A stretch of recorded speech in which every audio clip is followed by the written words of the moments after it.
Okay, we're going to Jan Morgan. Are you on the air here? Can you hear me? Yes. Very good. Yes, I can hear you. Very good. I'm Dale Hoffman. We met one time. We were at the Republican dinner for Baxter County at Twin Lakes Baptist Church in Mountain Home. Yes, that was a great night. What an It really amazing was crowd. great. So exciting. Oh yeah, Baxter County always has a great response for that program.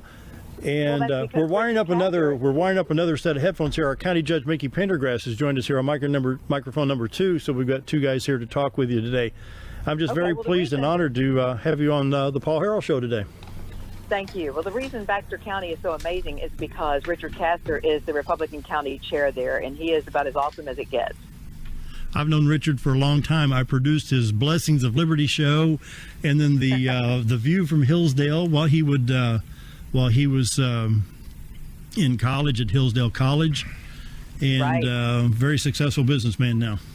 Yes, an incredible leader, and I'm expecting great things from him politically in our state in the years ahead. I expect to see him in the governor's seat one of these years. One of these days he'll be there. That's right.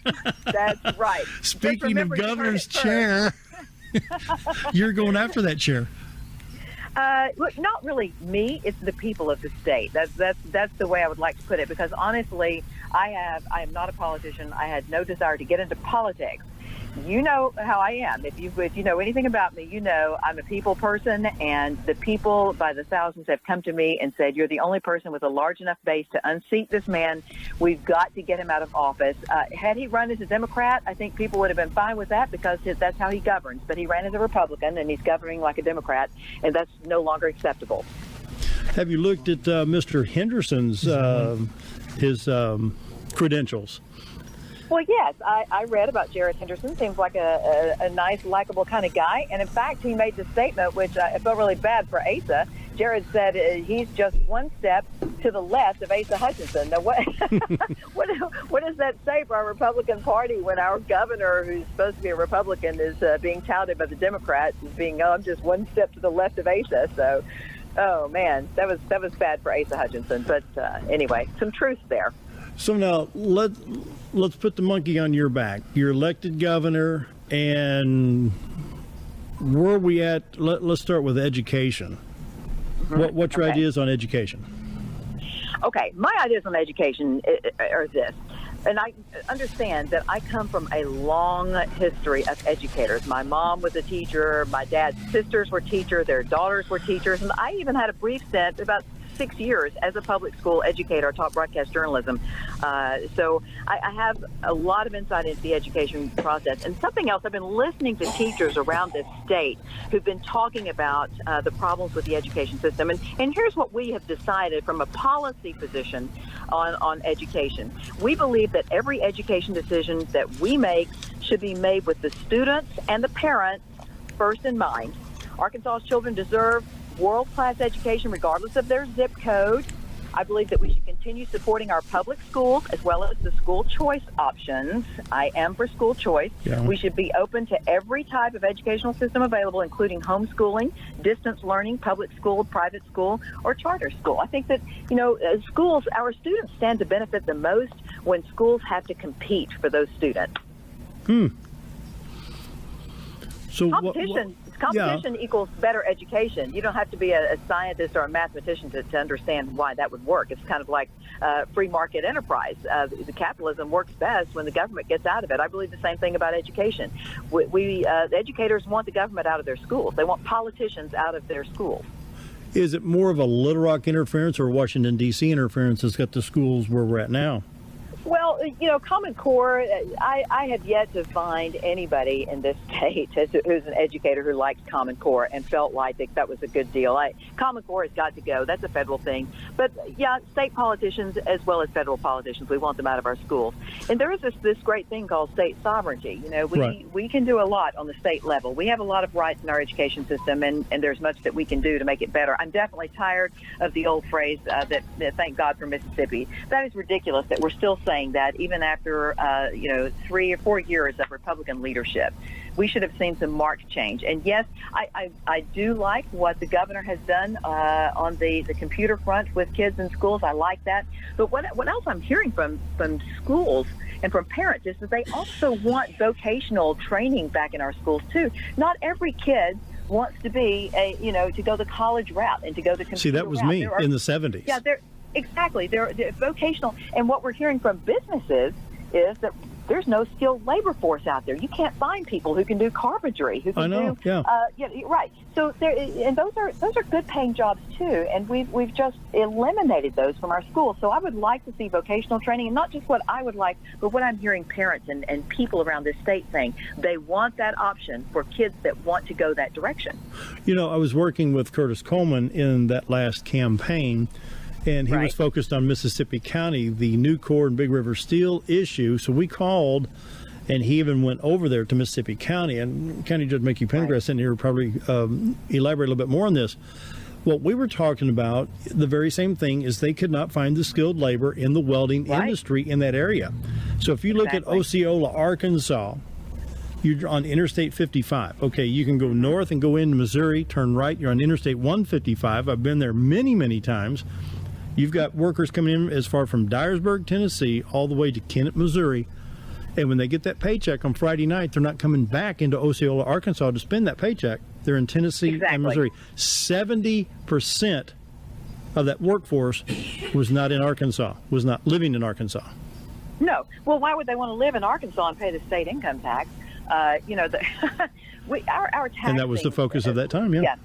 Yeah, and it's the focus of my time too. I can tell you that as a small business owner, and I've talked to business owners around this state, our corporate taxes are ridiculous. We are regulating the regulatory burdens on our businesses. We're regulating our businesses out of business. We're taxing the citizens into poverty in this state, and we're enslaving them with entitlements. And anyone who knows anything about what entitlement, that mentality does, is it enslaves people to the government.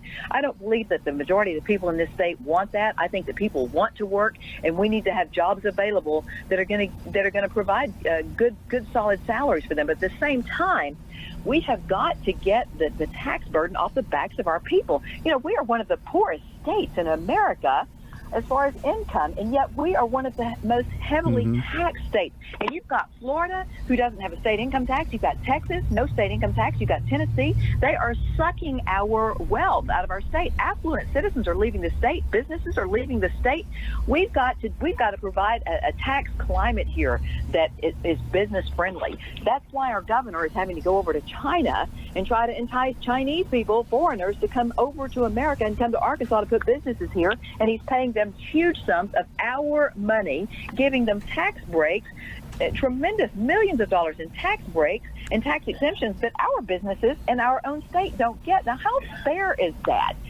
That is outrageous. That has got to stop. If he were offering those same kinds of tax incentives and those same kinds of money to Arkansas businesses, I wouldn't be nearly as angry, number one. Number two, his whole corporate welfare, the governor's discretionary fund is nothing but corporate welfare, and I'm going to eliminate that on day one. Listen, can you hang on the phone for a few minutes? We need to take another quick break. Okay. And I want to talk more about personal income taxes, and I've got an idea, and I've talked to a few people about this. So we're visiting with Jan Morgan. You're listening to the Paul Harrell program. We're going to take a quick break. More with Jan right after this. Be right back. And we are back with the Paul Harrell program. Dale Hoffman in Mountain Home, Arkansas, at the studios of XO7 Television. Filling in for Paul Harrell, we've got Jan Morgan on the phone. Miss Morgan, are you still with us? Yes, I am. Taxes. That's my big thing in Arkansas. Income tax, personal property tax, real estate tax, tax. You go buy a car, if you pay more than $4,500, you pay a tax no matter how many times you've bought and sold that vehicle. And I've got an idea, and I want to run this by you real quick. You got a debit card in your billfold? Well, of course. Yeah, I think everybody does. There's like 400 banking companies in Arkansas. Consider this. What if every time I use my debit card, an extra 5 cents, not 5%, but 5 cents was taken and put in a kitty for 2 years, interest-bearing account. And we see where the strong points were using not only the residents, but the tourism nickel as well, working to eliminate either income tax, personal property tax, or real estate tax in Arkansas. That way your tourism dollars brings in more tax than what I think the income tax could generate, and would be a tax burden relief for Arkansas. I'm not seeing 5%. I'm seeing a nickel a swipe. Yeah, you know what? But the thing is, there is so much waste in our state government. There is so much waste in spending. If we eliminate, there's enough waste that we could eliminate, that we could take care of our income tax issue.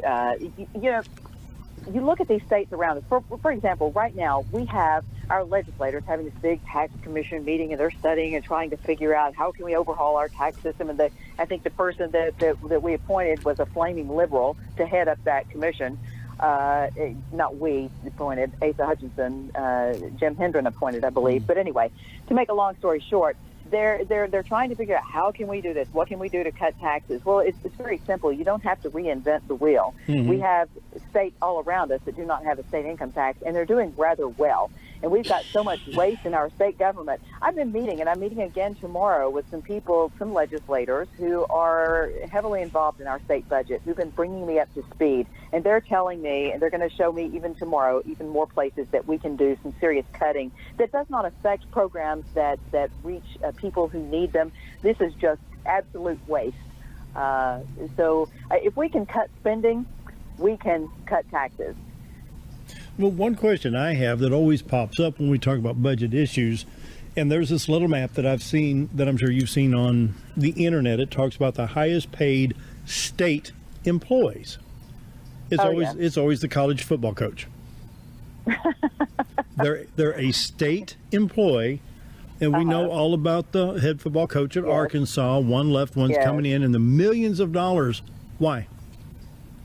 You know, of course, I'm not a big, huge football fan. People who know me I'm a know baseball that. fan. I never have been. I've never understood that obsession. But hey, to each his own. If that's what people want to do, that's fine. But I don't understand how anyone qualifies for that kind of salary. I don't get it. You look at Nick Saban at Alabama. I wish we had that kind of financial incentive for educators and people who were educating our students to become the next scientists who come up with cures for horrible diseases. Instead we promote athletics in high school, and I understand that for some people that's their big thing and that's what they do and that's where they excel.